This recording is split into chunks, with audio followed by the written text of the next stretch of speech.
છેલ્લા 2 દિવસથી પાર્ટીની યોજના અનુસાર સુરત જિલ્લામાં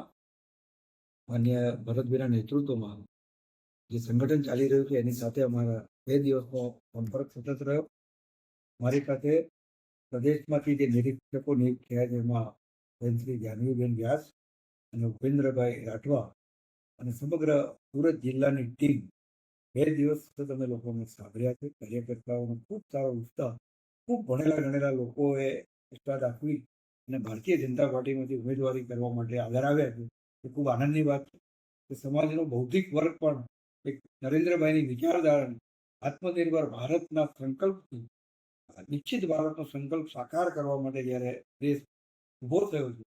અને એમ કહેવાય કે આ નવું ભારત, યુવા ભારત, ત્યારે સમગ્ર સમાજને સાથે લઈ અને એક એવી રણનીતિ સાથે અમે ચૂંટણીમાં ઉતરવાના છીએ કે